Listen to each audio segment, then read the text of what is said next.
I'm Annie. And I'm Leah. And this is Lactation Business Coaching with Annie and Leah, where we talk about the smart way to create a compassionate and professional private practice. Let's dive in.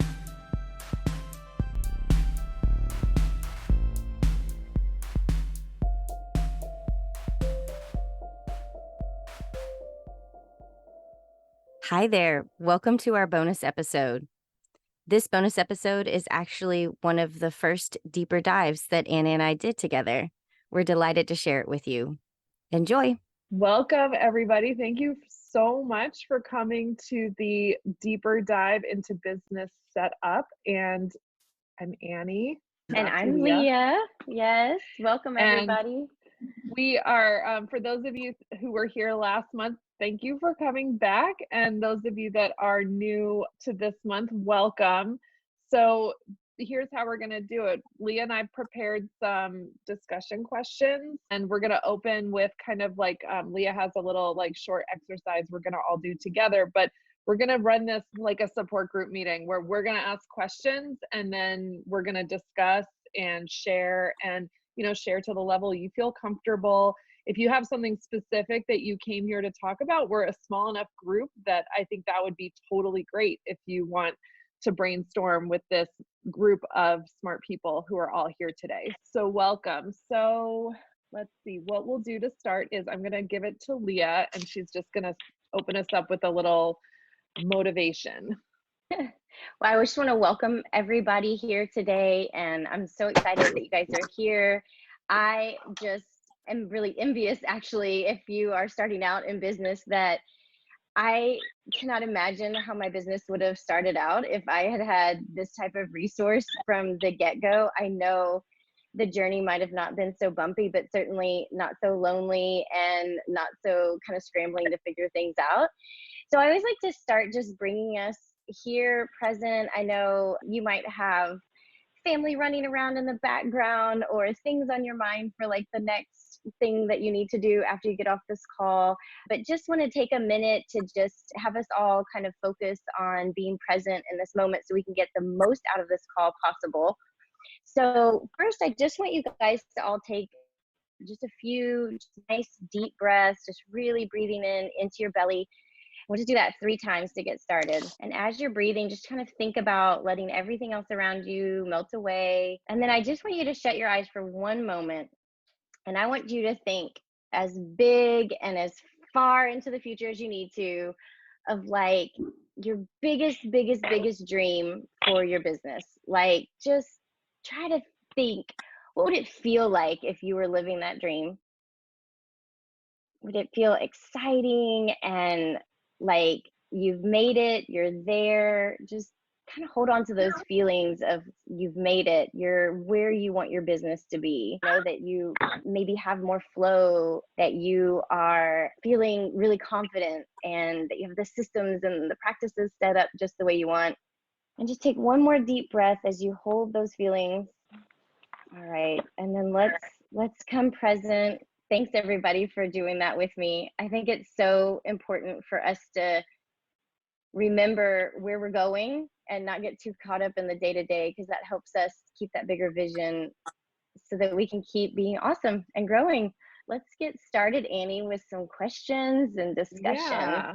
All right. So I would love to just throw this out there as a question, just jump in, which is, how did you decide on what type of private practice you would have? And in that process, did you explore other options? Like for me, I just went right to private practice as just me, because I didn't really know that anybody did it any other way. I only knew about home visits. I actually didn't even really understand that people had offices. I certainly didn't know there were group practices. What about you guys? What kind of things did you look into? So I think for me, it all kind of happened organically. I feel like I actually haven't really made many decisions along the way. They all just kind of started to happen, and I had to make it more official as I went along. So I kind of have fallen into this situation where I really am always kind of floundering to figure out what is the best way to do stuff. Am I dealing with insurance the right way? How could I do it better? I'm always kind of on the back foot, I think. I feel like I have no business mind in any way whatsoever. I just want to go and see women and that's it. So I'm figuring it out as I go. I think that happens to a lot of us. Anyone else want to share? Yeah, I can relate so much to that as far as like feeling like I'm floundering sometimes and that I may or may not have mind for business. It was funny when I was contemplating starting a business, I was talking about it and I was like, oh, well, I see families, you know, I come from a peer support background and I've seen so many families in my community who need help and who need access to an IBCLC, but they can't access for whatever reason, but I can do something to help this problem, right? Solve the whole problem, but I can do something to help it. And as we were talking, he's like, well, you know what that sounds like? It sounds like you're an entrepreneur. And I'm like, what? Because that was not ever a word that I would have considered myself to be. And the more I looked at it, I was like, wow, I guess that is kind of what that is. And so it snuck up on me too. I was like surprised. And yet at the same time, once I sort of embraced that, I was like, oh, well, all right, if that's the direction I'm going, then I guess that's the direction I'm going. And back to sort of your original question about deciding on what type of practice to have. I'm not a healthcare professional previously. I do not have an RN or anything like that. And so I was pretty sure that the hospital systems and clinics around here were not going to be super interested in hiring me, even once I had my IBCLC. And quite frankly, I wasn't super interested in working there. I like the freedom in my private practice things my own way, obviously within my scope of practice and doing it in in a way that makes sense. But at the same time, I like not having policy kind of over the top of me and people telling me what I can and cannot do or I can and cannot mention. And I think that was a big part for me as to why I decided to go into private practice. Yeah, I would raise your hand if you feel that way about not wanting to be told what to do. Yeah.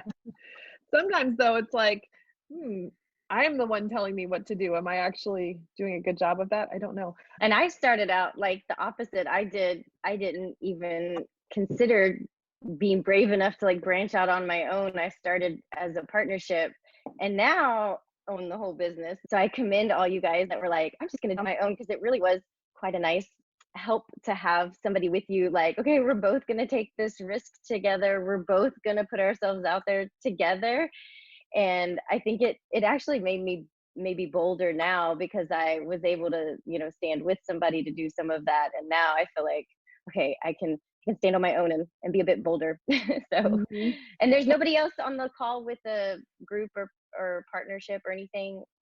Yeah. Does anybody else have I know maybe I might put Brenna in the hot seat, because I know you've got a group practice. Am I right about that? Yeah, I do a group practice. I started solo, and then I quickly realized that it was a lot more fun, and there was a lot less competition if I would just hire the people that were my competition. And so that's what I did. And it works for everybody, because nobody really likes the admin stuff, but I've got a good head for it. So the people that work with me, they get to just do the part that they like, which is show up, everybody has to chart. That sucks. But otherwise, they get to show up and do the job that they want to do. And then I handle all the other stuff on the back end. And then I really love the idea of hiring somebody who loves to do the part that you hate. And so that's how that grew, just sort of organically like that. And it's been really great. So thanks, awesome. Brenna. I like what you had to say. I just brought somebody on as a subcontractor, and she has like, I think, zero interest in anything admin related. And that's fine, because she's an amazing clinician. And she actually brings a lot of clinical skills to me she's stronger than me in some areas. Who else wants to talk about their setup and how they do things? One thing that I am kind of really struggle with is the follow-up part of it. Like, I have all my initial stuff all working well, but so many of my clients for so long didn't want to do follow-up, and that's where I was having a hard time setting boundaries and getting very overwhelmed.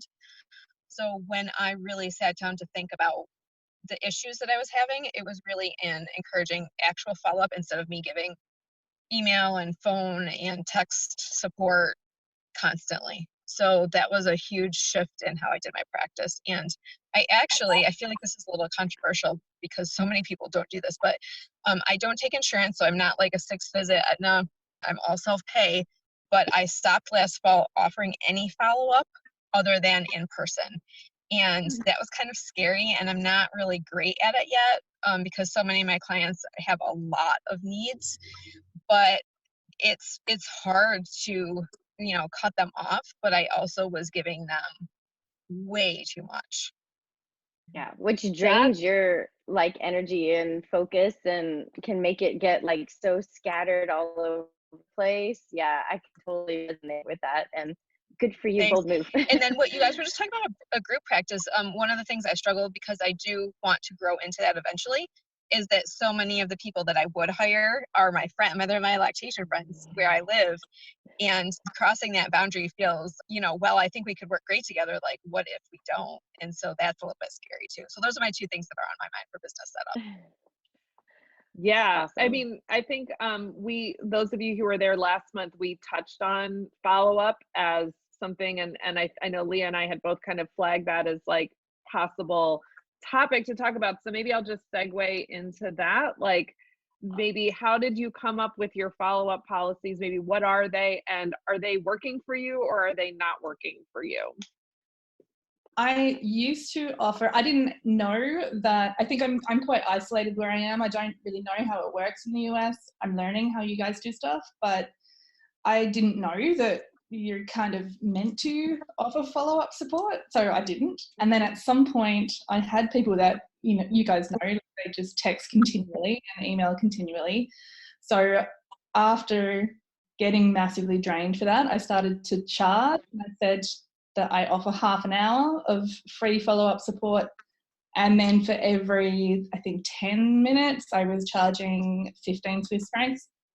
But I also just found that like too difficult. Like if it's 15 minutes, what if it's a 3-minute message, but it's 4 times a day, then like where does that fit in? So too hard. So now I don't offer any follow-up either. And if people are messaging me all the time, then I redirect them to make a follow-up consult, and I will do like a half-hour Skype call, so for a shorter amount of money, but they still have to book it as a normal consultation. So I say, like, if they need clarification on something that we talked about in the visit, then that's fine. But I think we can all sort of differentiate between the people that are being a little bit needy and pushing the boundaries and the people that just need to clarify something. So I just use my judgment with that. But I don't do the like 1 week, 2 weeks free. I don't know how people can cope with that situation. So, yeah. Does anyone do that, offer the free follow-up and feel like it works for them? Jennifer? Me. And Maria? So why don't you guys share how you do things? So my background is as a lecture league leader as well for the last 15 years. So I think part of that is guilt. I'm finding the transition quite difficult. Oh God, I'm getting paid for this now. I really need to offer something extra. When I leave the house, I just feel like, God, they're expecting it. Maybe it's an Irish thing because it's, lactation consultants there's not a huge amount of us in Ireland. So like, I just feel that I have to offer the 2 weeks, and I'm not getting like booked for like in-house follow-ups again. So, and it is a bit like, I've had 4 clients in the last 2 days, and I'm now thinking I've got to do 2 weeks follow-up with all of them. So my head's a bit bamboozled about now today, so it's good to be talking about it. What about you, Jennifer? Yeah, so I also offer 2 weeks of like the secure messaging. I use Intake Q, which I am super happy with. And I have found, and I don't know, I was thinking about it, like maybe this is a Midwest thing. I'm not actually from the Midwest originally. I'm from Wyoming originally, so I'm kind of a transplant. But the people that I have worked with, I feel like they're almost like apologetic when they're like asking me to text them back or to message them back. They're like, oh, I'm so sorry to bother you. And I'm like, this is my job. Like, I don't mind. In fact, I kind of want you to be following up with me. So I don't know if that's just a different regional thing or what that's exactly about, but I have been offering the 2-week secure messaging. The clients that I have worked with have been very, very amenable to doing it over the intake queue portal. So I have not had a lot of texting. I have not had a lot of calling. I've made it really clear, like at the beginning, that this is how I prefer to do the interactions over the portal, so that it's not, they're not expecting an immediate response, and I can get to it when I get to it. And I am so new that I am finding it really, really valuable to have that communication with the clients that I have seen, because otherwise I feel like if I don't offer anything, it's like goodbye, sight unseen. I don't know what's happening with that family. I don't know if the recommendations that I made are actually making a difference. I don't know if they're following the recommendations that I have given them. And so I feel like at this point in my practice, it's as much for me as it is for them. And it's a great learning tool. And it's beneficial for both parties. I definitely felt that way when I was starting. The follow-up that I offered I felt like it was part of my own continuing education in a lot of ways, because I really had to see if what I was saying was working. And I think that's definitely a valid reason to offer more than what people are expecting. And, or like what Maria was saying about, she feels like she has to make sure she gives them something because now she's charging. And there's I feel like, and you can jump in if you can relate to either one of these, part of it is you want to make sure they get their money's worth, or they feel like there's value. And when you're building a private practice, doing those extras for people can be really helpful for word of mouth. People are like, oh, and Maria is amazing, she helped me so much. But then there's also I'm doing it what I'm sorry, picking on you, Maria, because I feel like you said things that were in my mind, I still struggle with, is feeling guilty that I, really worked so hard during the consult and I made this amazing care plan. And then if you fail to meet your breastfeeding goals, it's completely my fault. Yeah. And so I better make sure that you reach your breastfeeding goals, or I'm going to feel terrible. So I don't know if anybody, sees one or both. Raise your hand, everybody. We all feel, I think I could say I could feel very similar.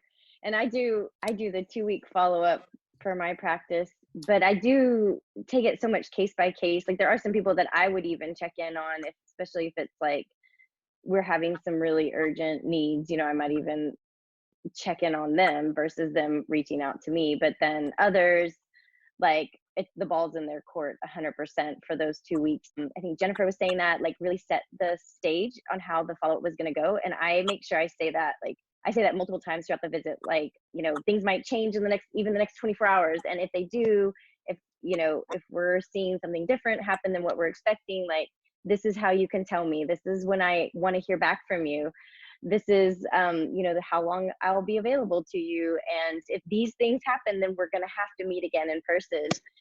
That's all really helpful to set the expectation. So then it doesn't feel kind of salesy when you're we need to meet again, or you're just trying to get money, So anyway, does anybody else have another, just kind of how you're dealing with follow-up or any wording that you use? I feel like a lot of my clients, when I leave them, I don't mind the text or phone calls, well, to a limit, but none of them ever do. So at the end of my visit, I'm if you have any further questions, call me, text me, or email me. I don't mind. Let me know how you're doing. And then I never hear from them. So are you out to them, or do I just wait to hear from them?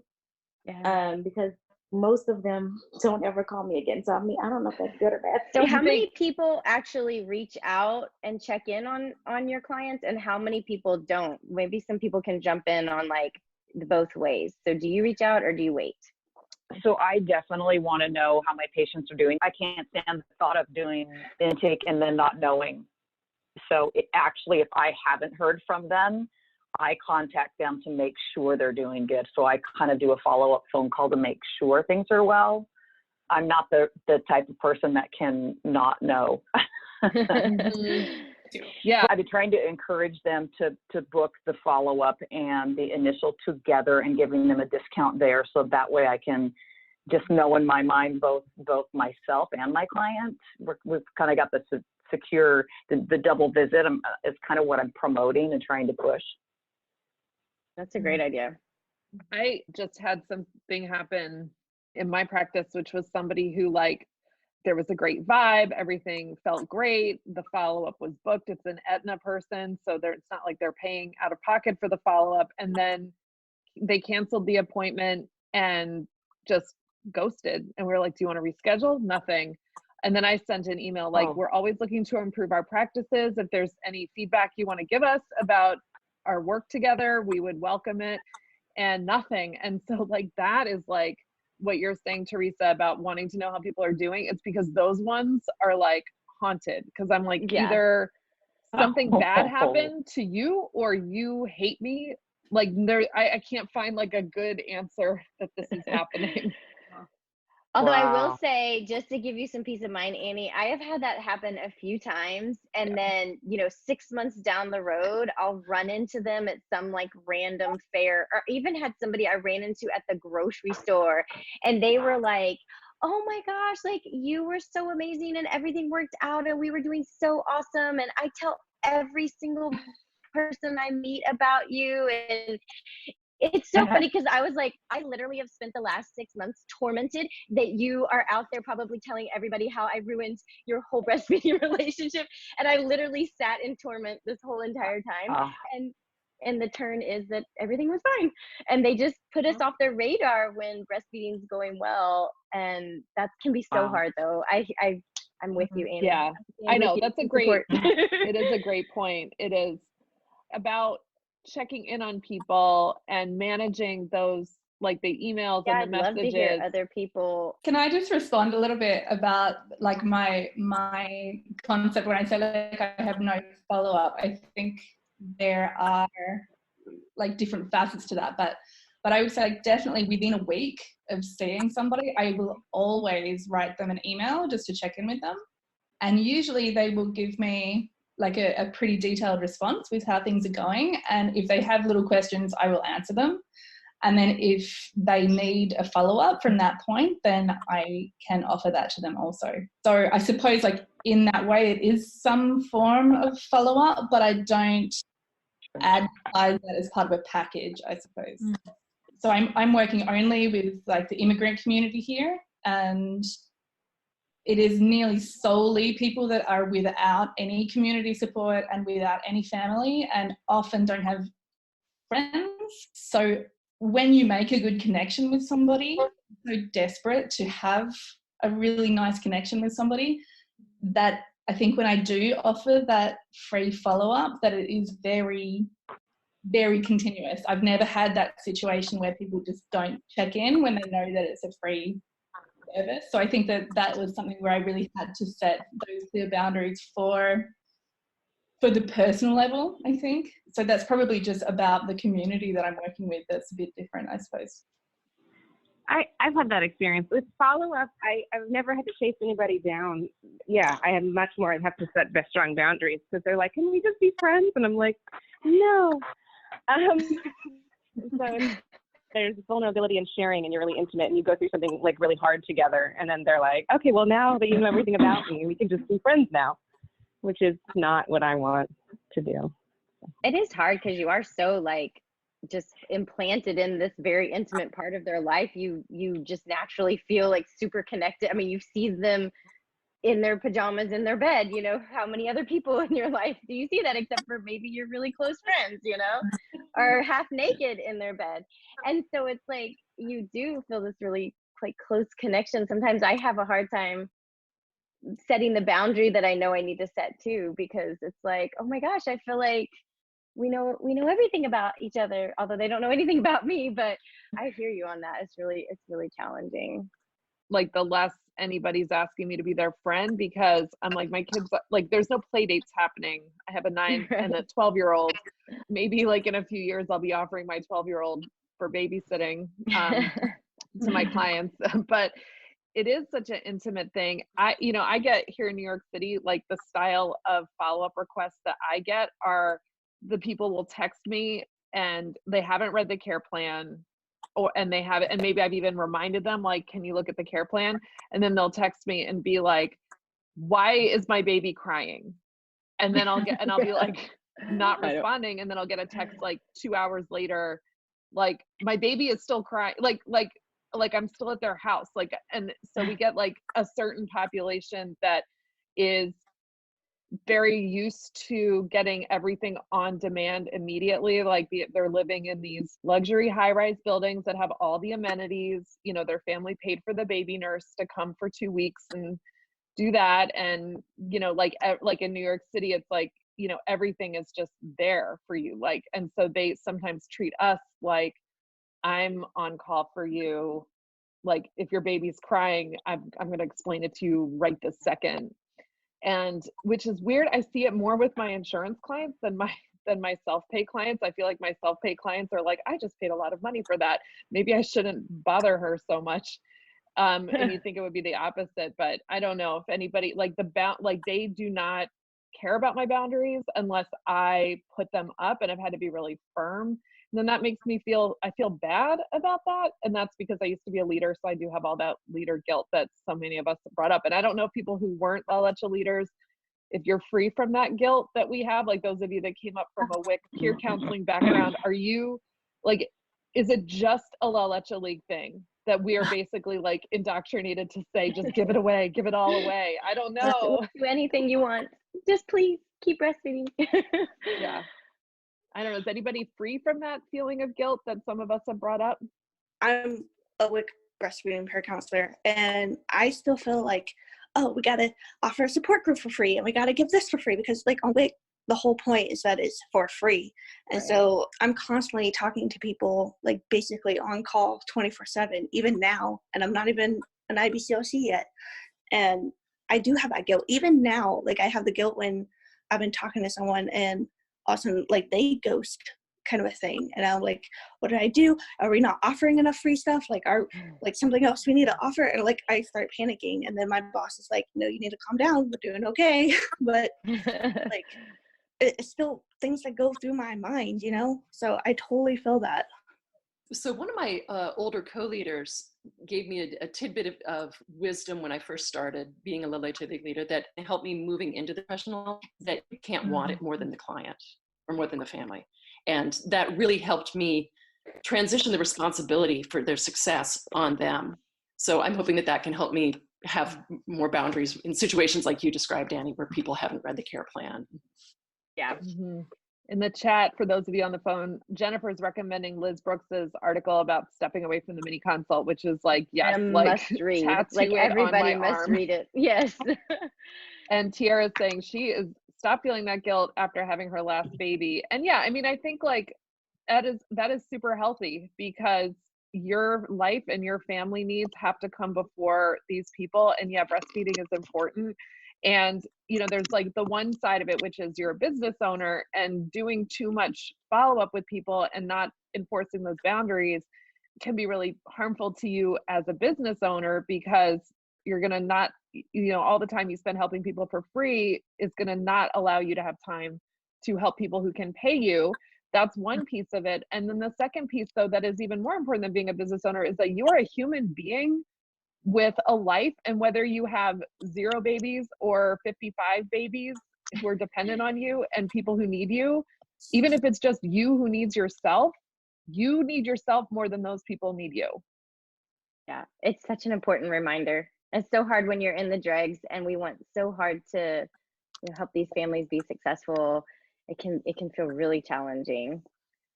Yeah, so I'm still a Leche League leader. Tomorrow morning I'm doing a meeting. But I decided when I became an IBCLC that I wouldn't do any more home visits. So that was me kind of setting that boundary. But I did decide to start up a pregnancy group, a free event once a month, so I can meet more pregnant mums and get my name out there in the community. Good idea. One of the things that I have noticed is that just because I want to help doesn't mean I have to, in the sense that I could make time, but sometimes in the end, cutting that off a little bit means that I have more energy, more time for other things, like running a support group that could actually help more people, and allowing myself to have more space for getting creative with some kind of projects or offering classes. So my energy was spent with a lot of my clients just did a ton of follow-up. And as I got busier, I was feeling more and more overwhelmed. And then I had someone say to me, well, you're overwhelmed because you're not having those boundaries. And I was like, oh, like that never really occurred to me that that was the cause of my overwhelm. So even though I could do it and I was like, fine, I was probably not giving as much attention to my kids as I could have. Once I really set those boundaries more firmly, and so much of that is being preemptive and tell ahead of time instead of when it's happening. Once that started happening more, I realized what a shift I had in my ability to take on other things that were actually a lot more productive in the long run. That's great. So important. Yeah. To bring it back to business setup, if anybody has had any success with any like paid follow-up programs, or how you're converting your clients from a one and done to multiple visits. Like I've played around with the, buy my email support package, which was a non-starter here. I've experimented with my pricing to see if I make the follow-ups way less expensive, maybe people will book them. I guess, like, has anybody had any success with any strategies like that where you've actually been able to get paid for doing follow-up? Yeah, so last fall I was like, I'm going to make this program and I'm going to do like group calls as part of the package. And I'm going to do some in-person group stuff, like more clinical, instead of like a general support group for my clients, because maybe they don't want to come and pay me again for a follow-up visit. So it's a reduced rate, but it's more of a group setup. 0 people used it, 0. And so I was like, okay, well, that was a flop. But what I discovered in it is people were actually willing to pay for the one-on-one follow-up. They really wanted the one-on-one with me. And so then I felt more confident that what I'm charging for my follow-up, which is at a much reduced rate, because that's how I set it up to encourage the follow-up, so I didn't have all that non-pay time. That's what they wanted. And so now I feel more confident in actually saying, like, this is what I have to offer. Oh, that's interesting. That's so good. That's exactly, this is Brenda. That's exactly what I found. I have a once a month free group where we do follow-up stuff if somebody doesn't want to pay for it. And people come, but it's on the weekend, so working parents can come too. But I just book my follow-ups at the end of the visit. And my average is 4 to 6 follow-ups, so I don't really have an issue. It's not something I've ever faced, is like people not coming. But I mean, once in a while somebody will not come back, but that's usually, they'll switch to a different consultant in our practice, or I'll say, hey, I realize you didn't schedule for the last few weeks, so if you want some more support and if our support wasn't right for you, here's a list of people that I recommend in our area, just in case, that's something that, I said something horrible and I had no idea. Can you share with us how you actually phrase that to your families? Because like, I mean, I personally, like, the thought of somebody paying out of pocket to see me 4 to 6 times is, I mean, that would be amazing, because that's what I get with my Aetna people. When I get to see them so many times and they do really well. So, I mean, how do you, what do you say? Give us the script. I'm cheap. I think that's part of it. An initial office visit is $200, and then the follow-ups are $100. And I start at the beginning. We talk about what's going on. And so at the beginning of the first visit, I assess the situation. I get the backstory. I look at the complexity of the visit, and it's usually pretty high. Like, I'm not usually somebody's first stop.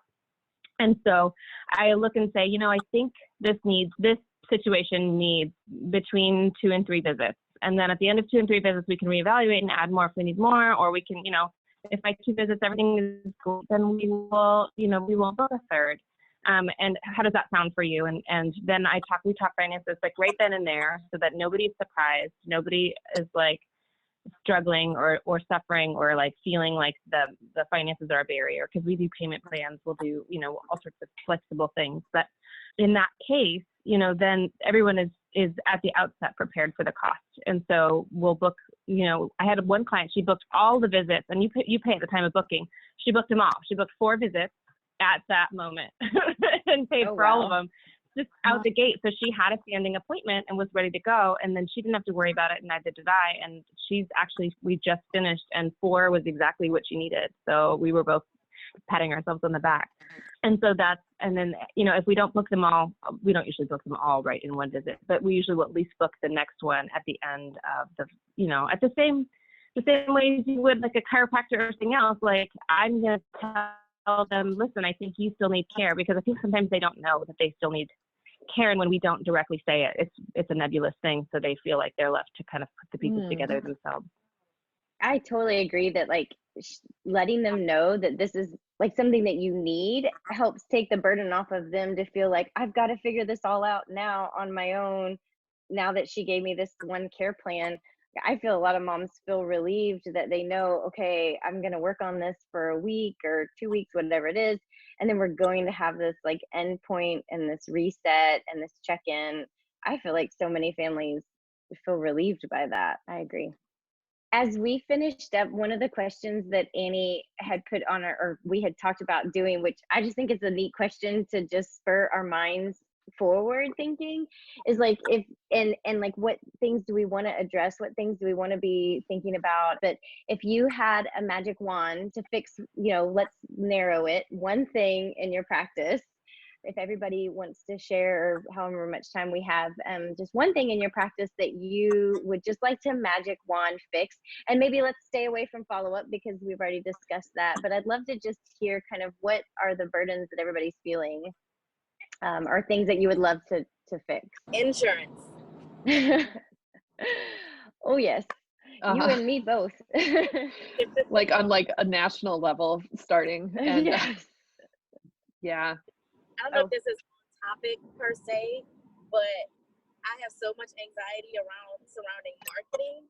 If I could wave a magic wand, like everybody would just know me and refer to me and be done. I would not have to walk into anybody's office ever and ask to work with them. So that's a good magic wand. I want that magic wand too. Would be finding and hiring another IBCLC because of my workload is more than I can manage at the moment. My magic wand would be email. When people send me an urgent question through email or try to book through email, then I find it 3 months later. Just go to the website. Yes. I don't know why you do that.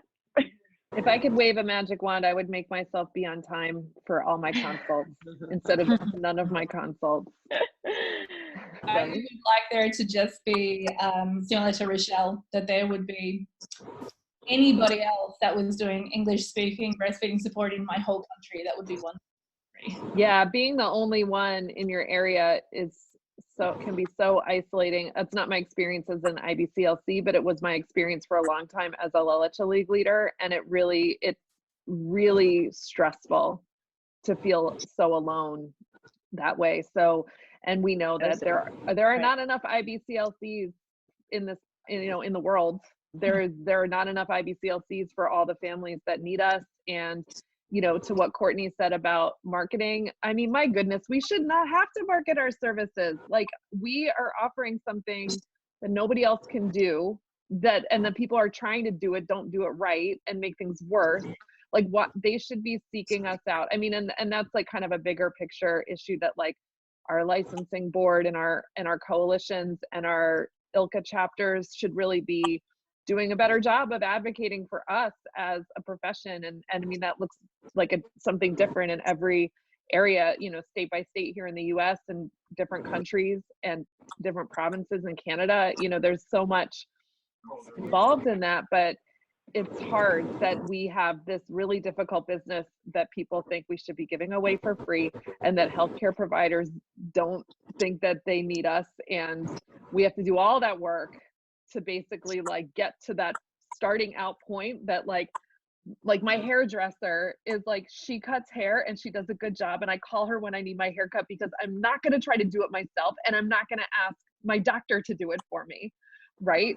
Or my mom, but we're like, yeah, everybody can do breastfeeding but us. So as we wrap up, I just want to thank all of you for coming and talking and sharing so much, because that's the kind of space we really aim to create here. And so next month, our deeper dive is about intake, which I think we're going to kind of mean to encompass everything having to do with getting your new clients, setting their expectations, getting the information you need without overwhelming them. How do you, what do you do with the information that you get? And we can even talk about some like how you send them, tech support for some of those trickier questions about the different platforms. I'm happy to use our time to answer those questions. I hope you guys all have a wonderful, wonderful day or evening or night, wherever you are. Wherever you're starting. And thank you. Bye, guys. Thank you. Bye. If you enjoyed today's episode, please share it with a friend and leave us a review. Be sure to hit that subscribe button so you never miss an episode.